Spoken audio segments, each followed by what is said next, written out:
Hello, everyone. I'm Clint Hawkins. I'm with GEE Group and work with our tech divisions, which are Agile Resources, Access Data, Paladin Consulting, and S&I Technology. And today we are going to be discussing a pretty interesting topic that goes from buyers to suppliers and to MSPs and everything in between when it comes to technology staffing. But this is not just doesn't stop there. We're talking about overall what goes on in the ecosystem, the workforce ecosystem, and understanding a couple different things. I'm going to go through our topics. I'm going to introduce our panel here, and we can hop into it.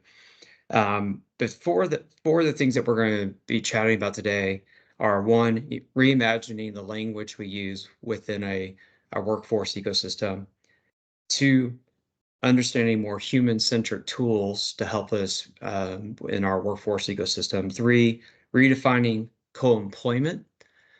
Four, humanizing the workforce experience through empathy. So we got four pretty heavy topics. Each of those topics probably could be its own 1 hour thing. I think John hopped out. He'll probably be back here in a second. There he comes. There you go. And John, if you want, I think you're still on mute. If you want to unmute and be able to hop in. So let's go through and have everybody introduce themselves. Ashley, I'll have you start. Tell us a little bit about your career and what your responsibilities are. Sure. First of all, thank you for having us join this morning. I appreciate it. So I work for a company called Splunk. It's a tech company. We primarily focus on cybersecurity. We were recently bought in March by Cisco. So we're going through an acquisition integration in the next 6 months that'll kind of consume what I do. I manage our contingent workforce program. We have a global program with an MSP and a VMS. Previous to this, I was at another client in the cybersecurity space, sitting in procurement. I should add, I sit in people operations today. And I managed another program as well in people operations, and started off in the MSP world, working in the tech industry again. And I also did a small stint as a SOW supplier sitting on site at a large aerospace company, to start off my career and my experience in statement of work. Nice. So you've seen all kinds of different environments from a lot of different angles as far as this topic, right? Yes. Awesome. Well, thank you, Ashley, for joining. Angela, how about for you? Can you tell us a little bit about your background and what you're up to now? Yeah, sure. So I've been in contingent workforce for about 10 years, started on the MSP side of the house at Workforce Logic, which no longer exists. No reflection on those of us that were there, though.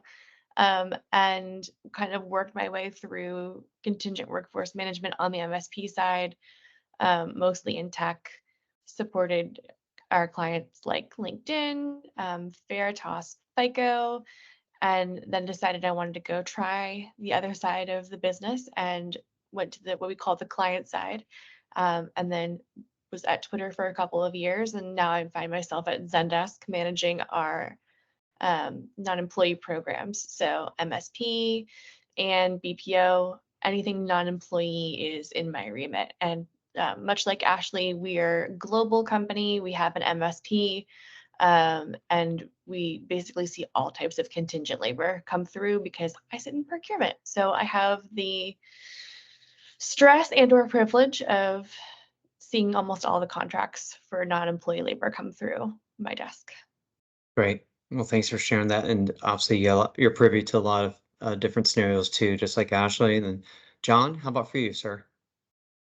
So I spent 27 years with Kelly Services. I finished there running the Office of the Future of Work. So working with our clients on a global scale, also representing Kelly at the World Employment Confederation, where we launched a task force on digitalization. So getting the industry to come together to see what we can do as a whole there. Today, I run my own business, a company called Word.work. Where I help companies and governments who want to radically transform the way that people connect with work. I just have a passion that that process is broken and that it's not incremental change that's going to fix that, but truly transformational change. And those are the people I spend my time with. Great. Well, thanks, John, for being here. And I know from meeting all three of you that you're passionate about this topic and have great ideas around it. We got to prep a little bit a week ago. So let's get into it. The first topic is talking about reimagining language that comes along with our workforce ecosystem. And when we prepped, I made a mistake, and I got called out by this group because I had said I'd spent 2 decades placing contractors. So let's start off with the idea that old habits die hard. And tell me, John, what was wrong with that statement? Like, where did that turn sour for you? Yeah, it is funny as we had that conversation. What I had just scribbled down is, no, you spent the last 20 years placing people, human beings, into contract roles that are there. And I think for me, I think we have a lot of words in this industry that I don't know who the policy people are that came up with things, but you take talent acquisition, or even the idea that procurement is involved in we buy people or acquire people, and then we retain them. And that's language to me that if I'm the human in that process, I find offensive. And I think what we need to be willing to do is kind of pull back from some of the gobbledygook, whatever we want to call it, but all these words that are out there, and remember that these are people's careers, these are people's lives, their livelihood, how they're going to support their families, how they're going to evolve their careers, how they're going to gain pride and dignity throughout their life. And we need to be a little bit more conscious about the words that we use. Yeah, I agree. Angela, what's your thoughts on that? Let's just say in the past year or two, how have you changed the way that you look at the naming and the words that we use for these things? Yeah, I think it even goes back further for me because some of the work that I did when I was on the MSP side at LinkedIn, or even trying to build more inclusive contractor programs at Twitter, we always come up against the sort of othering of the contractor, right? Like the green badge versus the blue badge, right? And I think when we use language that dehumanizes, for lack of a better term, you're kind of starting off from the very beginning on a bad foot because we're already using language to name these things that will other from the very beginning. So I think it's really important we think about giving our contractor populations a name or a brand that's attractive and inclusive in its way. So for example, at Twitter, we had our extended workforce was called our Flex Flock, right? So they had part of that fun Twitter branding as a part of their contingent. They were included, right? We were careful that we were treating them as a contractor and not as an FTE, but really building out spaces and words and terms that gave them part of the experience of being at Twitter without crossing into a line that could get the company into hot water. I think more times than often, if you look at some kind of suit for co-employment, right, which I know we're going to get into soon, it's never once been brought by someone that felt like they were treated well and like a human and like a valuable part of the workforce. So there's little things we can do to humanize and show value without it's just the right thing to do to be a good human, but it is also risk mitigation in its way. And it also doesn't sound like it costs very much No. to simply rename things and think through it a little bit differently. Ashley, how about for you in your career? How have you seen this change for you? I mean, so it comes up constantly and it still does, and I'll still find myself correcting myself or others, which I think is fair. Um, I think the fact that we bring it up just helps us kind of normalize the right behaviors that we want to see. So I don't know if you've ever had somebody come to you and say, a hiring manager, I need 6 heads. You need 6 heads. Okay, let's get you 6 bodies. And so it's sort of, it's kind of, it is dehumanizing. some of the ways that it's come through my orgs and that we've influenced some change is around what we call our services agreement, our primary services agreement, or our framework services agreement instead of our master services agreement. Much like the master bedroom is no longer a word in the real estate market, we're removing those former terms. I think it's all about like considering whether the language you're using is respectful. It might be common, but thinking about it and really considering whether it's right, and I think there's a lot of words that we can put on the do not use list that need some modification. And I think it's really encouraging that people like John are leading this industry in doing that. One of the other things that comes to me is back when I think of Kelly services back in the day, whenever that was, I think of temp services. Those were our temps.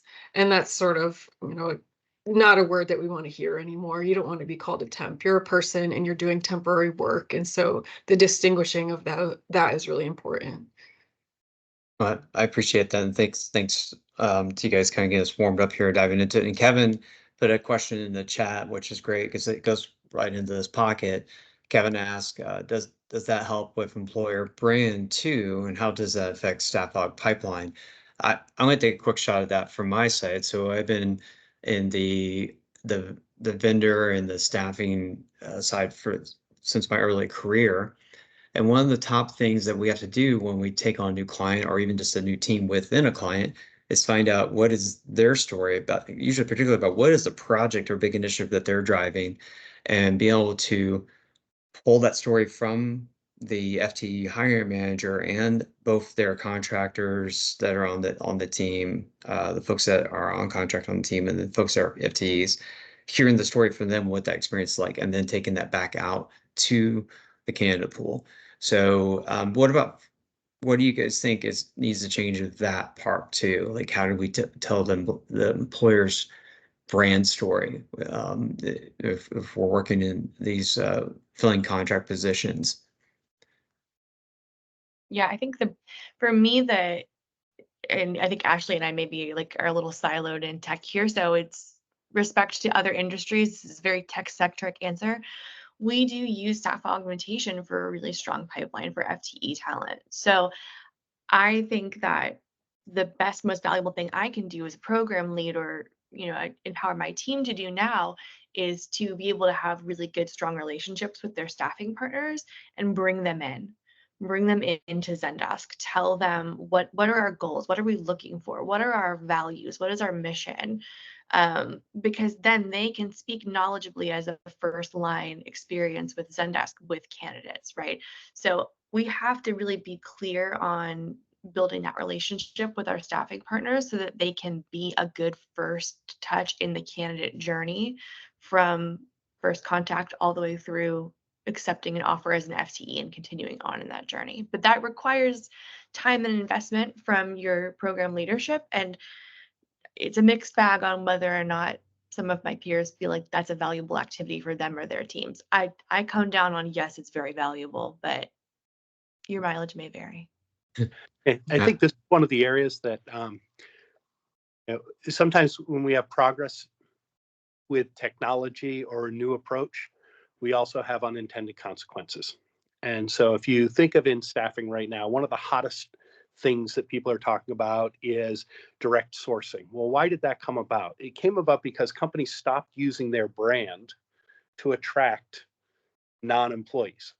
It used to be, if you go back into the Kelly girl days, and I say that with actually great pride because it was about employing women when they were only 13% employed at the end of World War II is where that phrase came from. But you go back to those early days of building things out, we knew we got better quality talent when we co-branded with our customer.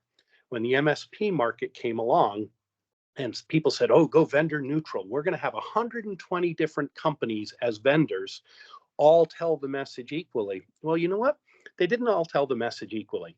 Some people took the time to really get to know the end user, the department, the function, the role, whatever was there. Other people took a job description and just blasted it out as fast as they could. And I think more and more organizations are recognizing today, you know what, my brand is getting really a confused position in the market because so many people are telling so many different stories.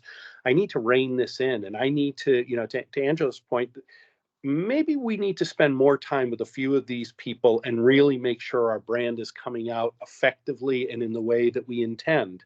And maybe we need to be consistent about that message, whether someone is going to be a full-time employee or they're going to be a contract worker or they're going to be a gig worker or they're going to be part-time or full-time or fractional or all these different models that are out there. We're still who we are as a company, and how we're presented into the market matters. Yeah. I mean, I would completely agree with that. And I think it's funny to me just because anecdotally, I will get outreach in, my personal email or my LinkedIn, and people will be like, we're recruiting for a role that you look like you'd be a great fit for. And it's like there's no information about the company. And I'm like, that's not compelling to me. And I'd like to think I'm, relatively skilled at my job, would be a good candidate for most places, but I'm not interested in investing my time and energy in reviewing something where I can't tell exactly where this is headed, right? So it's important to have those conversations with your vendors and say you have to walk the line between not saying I'm with Zendesk recruiting for this role, but I'm recruiting on behalf of Zendesk, and here's the story about why this is a compelling role for you to apply to.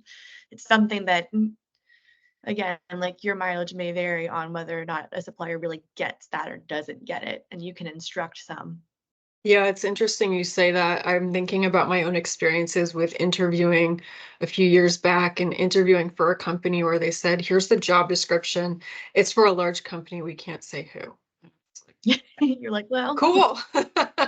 Um, so it definitely helps. I know that Splunk has a really great story as far as who we are, how we treat our people, what we're known for, and we take that kind of recruiter training from the employee side and we bring that over as much as we can and say, well, here's what translates to the contractor population, and share it with our suppliers so that they can appropriately kind of speak to what it's like to be Splunk. What's our culture like? What's your experience going to feel like? Who are you going to be working for? Which I think just makes it all the more, enticing to a person, right? Again, we're not just like filling a body. It's not just a body. This is their life experience. And so who do they want to work for and what's that going to be like? And I saw somebody in the chat write in a question that I think, Clint, brings us into our next point. So they're jumping ahead with their thoughts here. Yeah, no, this is great. Asha, are you saying the one that on the buyer side, making Yeah. sense to be vendor neutral? Yeah, so Kevin had a good question. We'll tackle this one, then we'll get to our second topic. On the buyer side, doesn't it really make sense to be vendor neutral? The question, why not just go to a few suppliers that can understand and fulfill your needs the best? I mean, I think vendor neutrality is kind of a thing of the past at this point, because to John's point, I think at a certain point in CW history, the idea of we can bring you so many people and they're going to cast the net so wide and we're not going to put any kind of preference on who we put in front of you, that sounds really appealing, right? Especially when you're dealing with, I mean, I always go back to workforce logic. That's my experience, but we didn't have a staffing arm, so we were in fact vendor neutral, right? Because we weren't putting our own staffing arm for that. That's more appropriate as a selling point, I would guess. But I think more and more of us are leaning towards a closely curated group of suppliers that we have relationships with, that we can invest time into, because at a certain point you can't invest your time into 120 suppliers, and they're going to be kind of saturating the market. How many dual, triple submittals of the same candidate can we accept before we go insane? Because there's only 20 people that have a certain level of like Java coding experience, right? So I would say that you'll probably see that sort of label go on the way out with most buy-side people if it hasn't already gone out.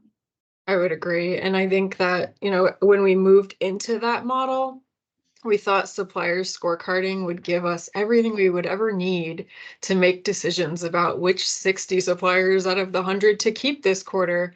I think supplier scorecards are important, but I think that they only tell a part of the story, and the rest of the story is around who's delivering for you, who's invested in you, who's telling your story correctly, who's really supporting you, and who wants to be your partner, and establishing those partnerships and letting them learn more and more about the business, because it's only going to benefit you in the end. So I completely agree that supplier neutrality, it just isn't a fit anymore. And I'm happy to see it go away and those relationships come back and people allowed to sit on the floor next to one another and chat about what it is they need. I think it makes a big difference. Well, But no, go ahead, Angela.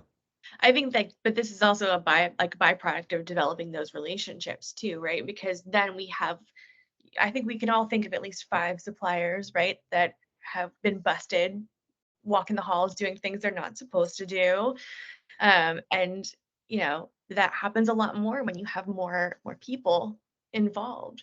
So when you have those investments in the relationships both ways, we're hopefully, knock on wood, would see less bad behavior like that. So we're breeding out the need for the environment of like no manager contact, no site visits, those types of things. So, and I think the other part of that is too, like, what's your company size? That's much harder to do at a company like Cisco with 90,000 different employees, and how do you make sure that those relationships are going the right direction? And I think that comes back to some of the other tools we have in place, and are those tools effectively managing the fact that something might not be SOW, it might be staff aug, and are they kind of helping you with pricing and guiding that along those lines? And there are other things that can be in place that can sort of support the right behaviors happening. And there are some areas, I think this is maybe a hard topic for a lot of people on the supply side. There are some categories of work that are very close to commodity driven, that it doesn't require a unique capability to bring something in or to bring the right workforce in. There are other categories where you need to have a really deep understanding of what's going to be there. If you've got people who are in the AI field right now, or in the cybersecurity field right now, you got to find the right people for your organization to fit the culture, to work through things. You need to understand the scope of the projects and how much is being invested into those to be the right suppliers, to attract the right talent into it. So I think you have to look at the categories of labor that you're dealing with. I think you also have to be willing to recognize there are times that, hey, we've got to cast the net wider because we need to find new suppliers. Everyone's always looking to find that next great new supplier. That's one of the neat things in the labor market, is that we've got all these new models emerging of how people are going to work, and all of these platforms that are making it easier, creating new value for workers and community there.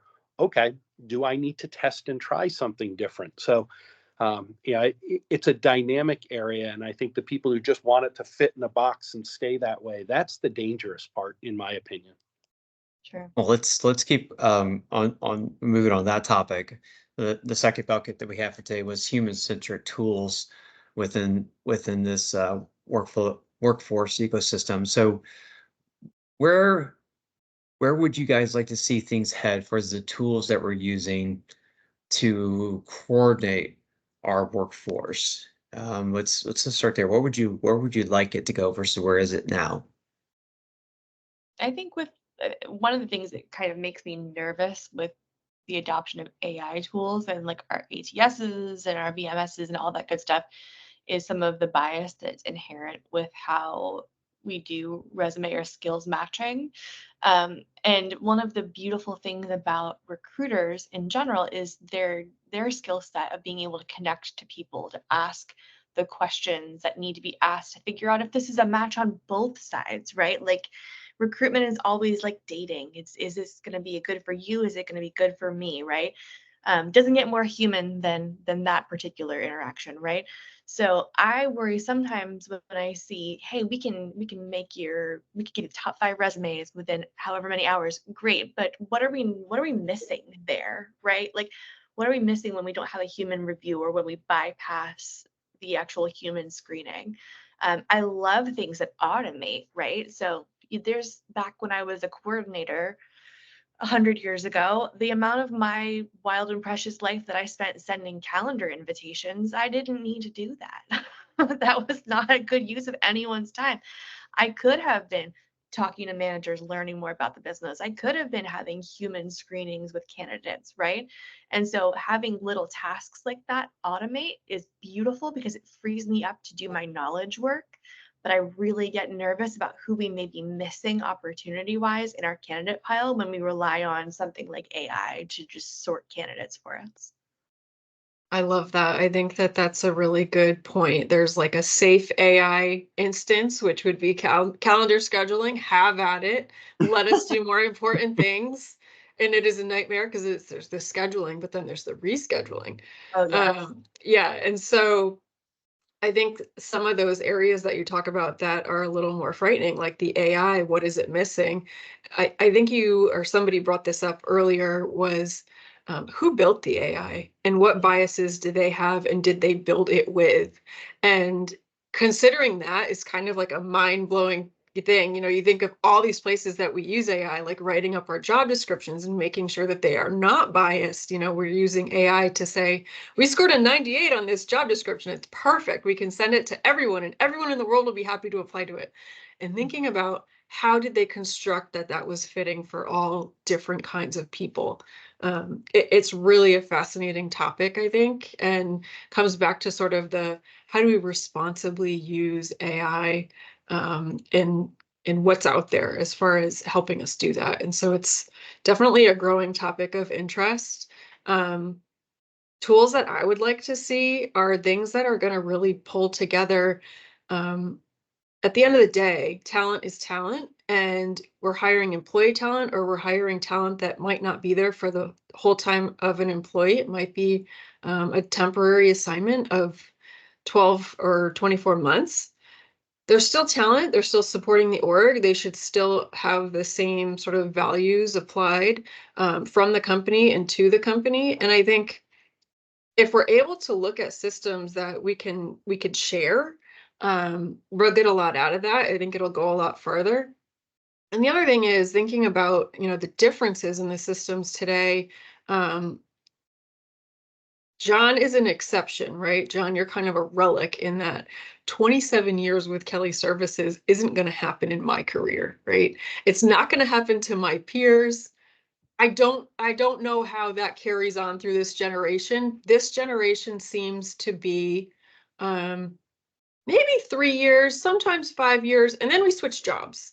And that's just how it is. And we may switch companies, we may not, but most of us are switching companies. And I think we see that. And when you compare that to the experience of a contingent worker, they might be there longer than I am.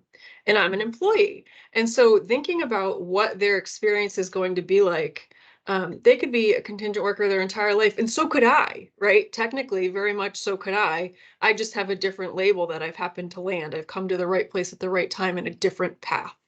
So thinking about how alike those two experiences really are at the end of the day, I think will really shift the way that we build tools for our companies.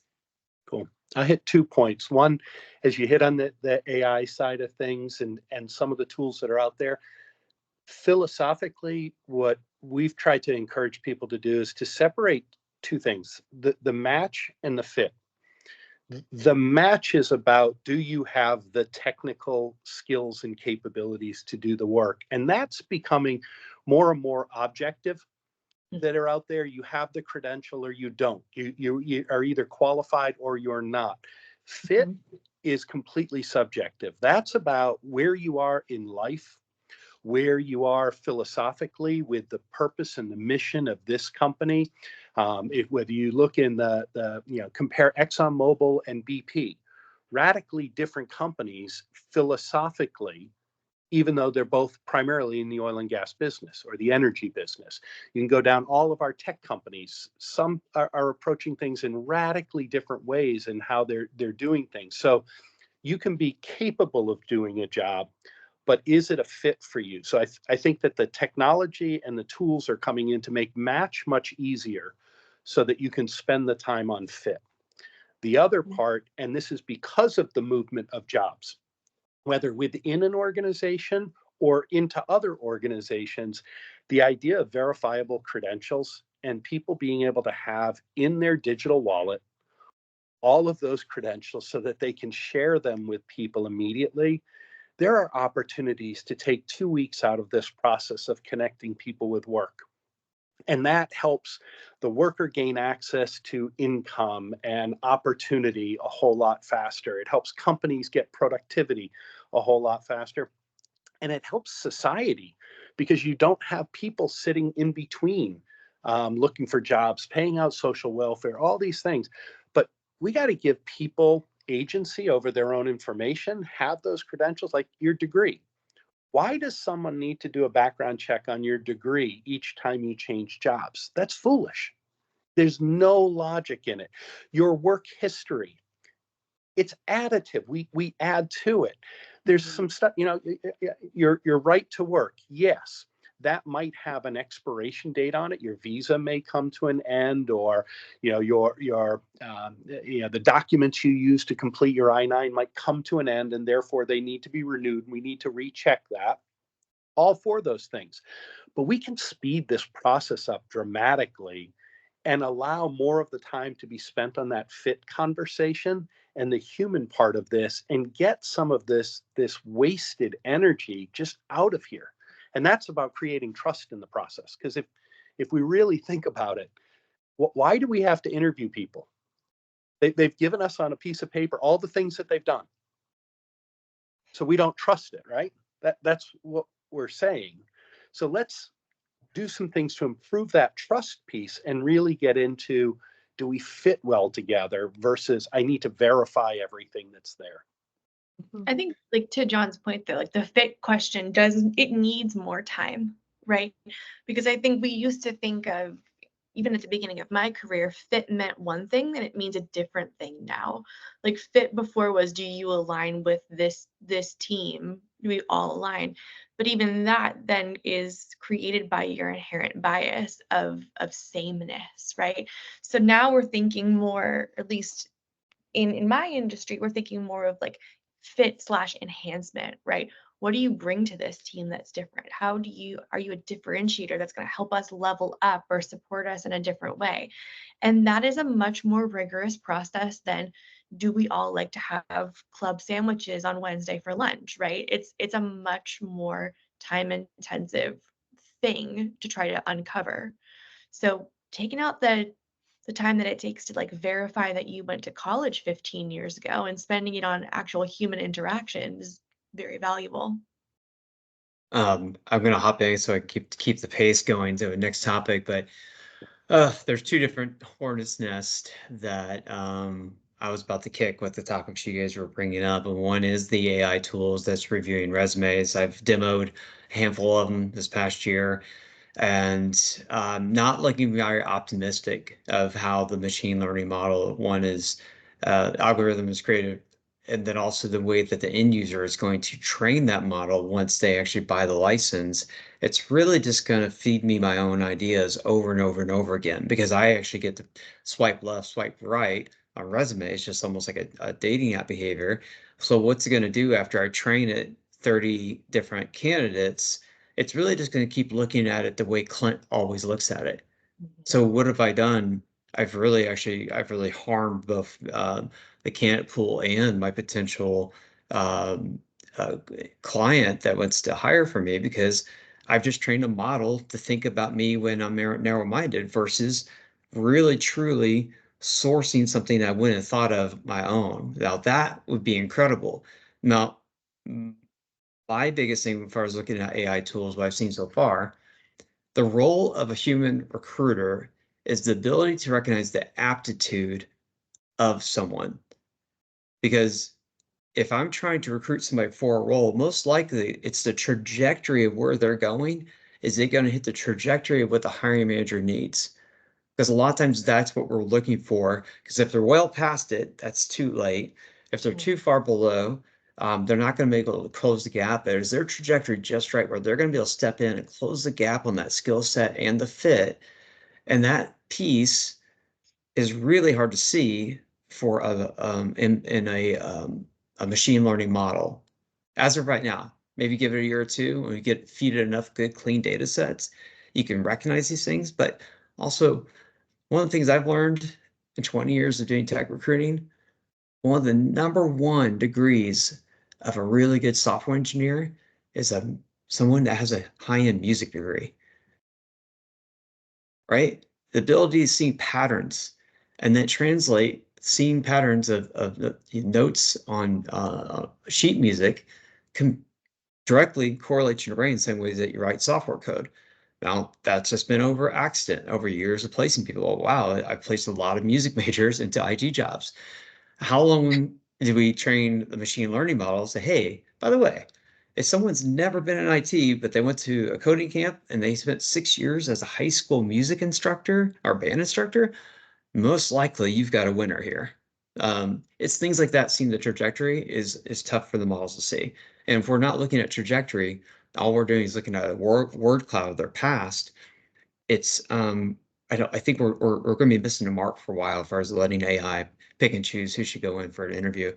Um, and this is not about me today. I want to hear more from you guys, but that is definitely one of those things that can go on for a few hours. Like, we're just not there yet. It is risky behavior.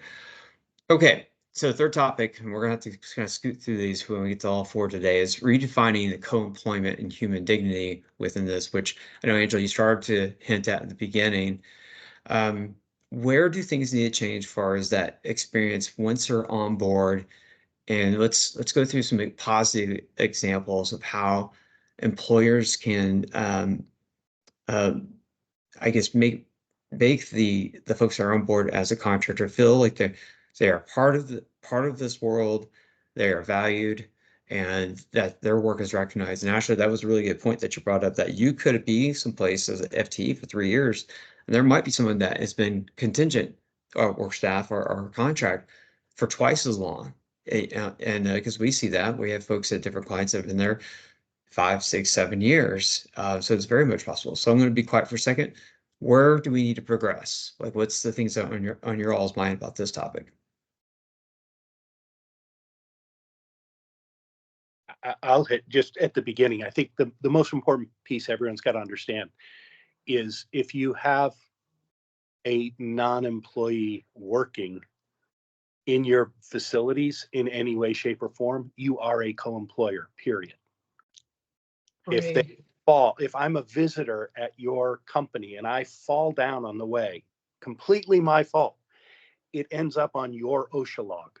So legally, structurally, you are a co-employer. So the way it was always put to me is, if you think about it as the scales of justice and say, wait, which side are you more employed by? Well, you know what, if I'm controlling, someone else is controlling my salary and my benefits, and I just happened to trip when I was on your facility, well, it's pretty obvious who the primary employer is. Okay.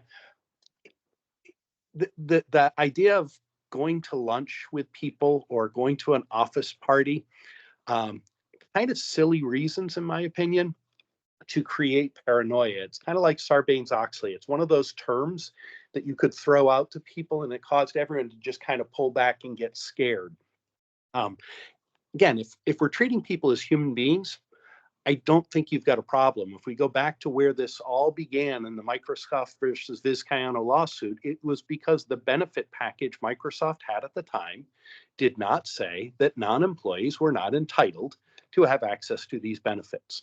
By now, I think every organization out there has cleaned up that benefit hole.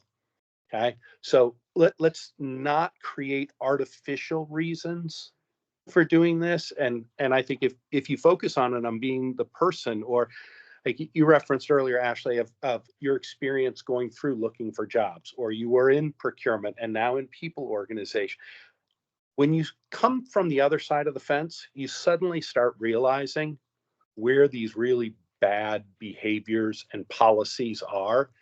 And we just need to be willing to talk about them, and then address them. Yeah, I think you have a good point about co-employment being the driver for a lot of the practices that we see in companies that are around treating your contractors appropriately.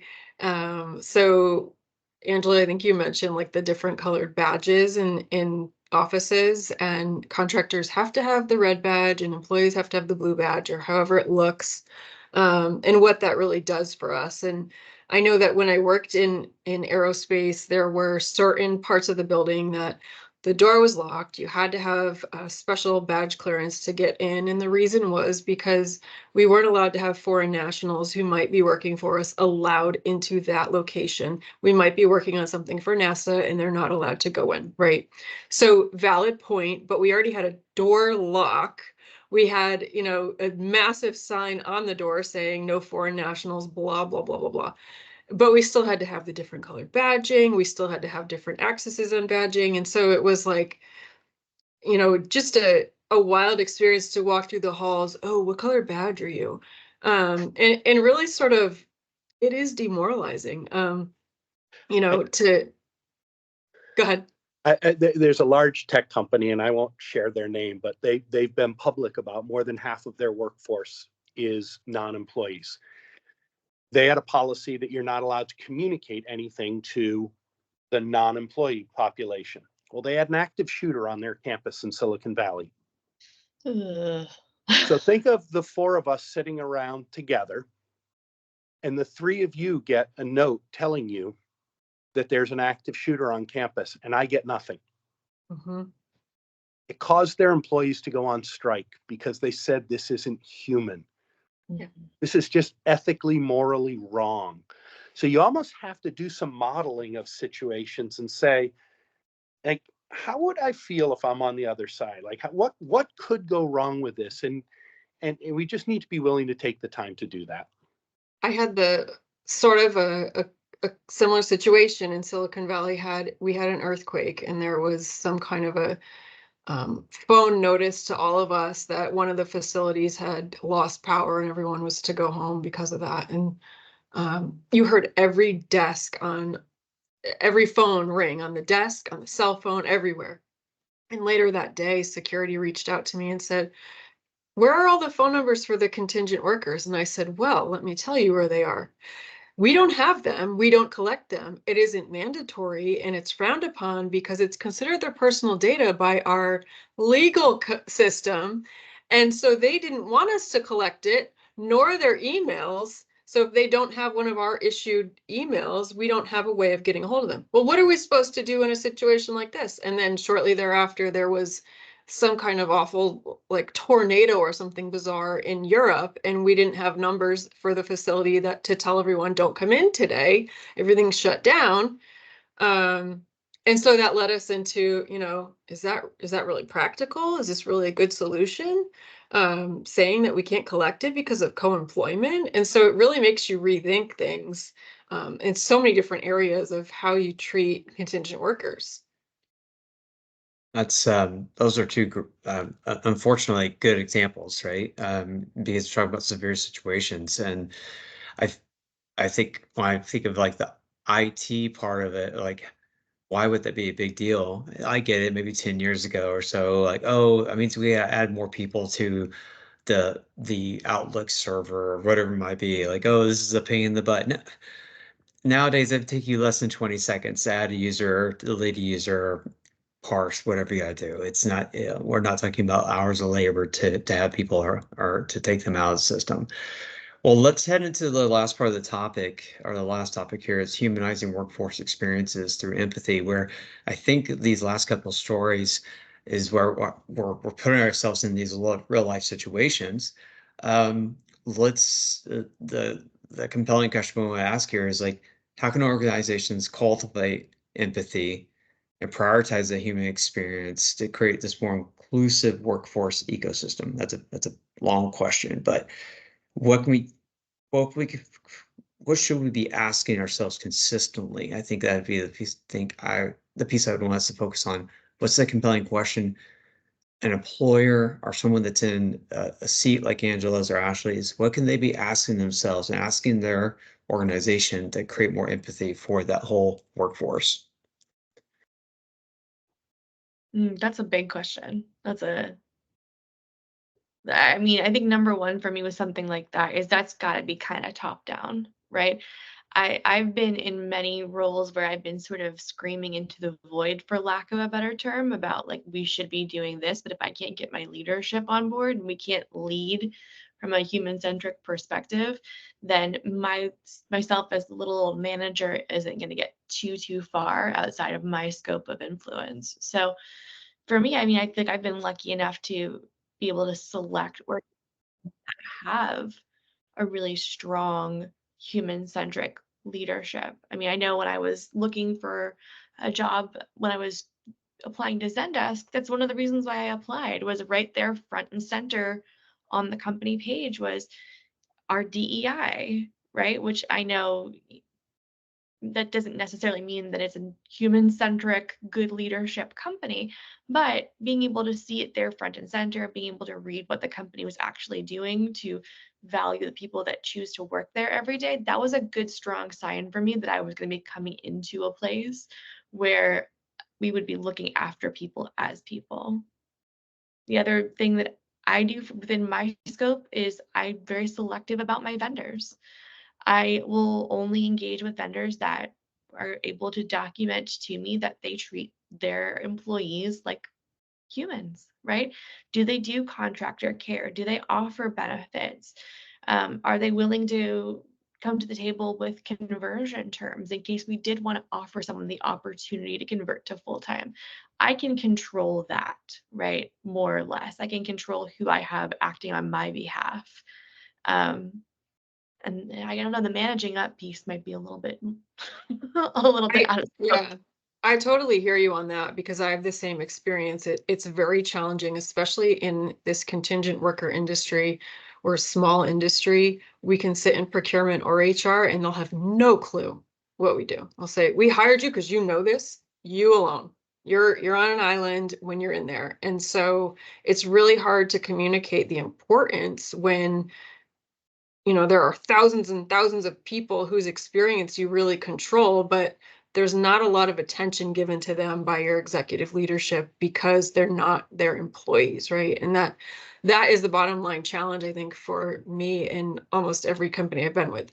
I chose Splunk because of the fact that they looked at me as an entire person. They said, bring all of you to work. You can be the insane mom of toddlers, which I am. You can be yourself. You can be professional. You can lean on us when you need help. You can say, time out, I got ballet today, I gotta go. Whatever it is, you can be you and we're gonna accept you and you belong here and it's okay. And I thought that was really strong. I felt good about that. I felt good about being able to be a mess if I'm a mess that day. I think that how, for me, I can translate that down is, fighting for as much as possible. At one point, we were able to give benefits to our contractors in that we were able to say, okay, here are 15 days off. They're days that we have off. We're going to give you the same. You're not going to be here anyways. We don't want you here. We're not here. Take the time. We've since had to pull back on that for financial reasons, which I'm sure everybody can appreciate. But, thinking about what's more than that and what more I can influence. And I think that what helps me and my leaders is having more conversations out there in the universe that kind of eat at procurement leaders and eat at those HR leaders and getting to them in other ways.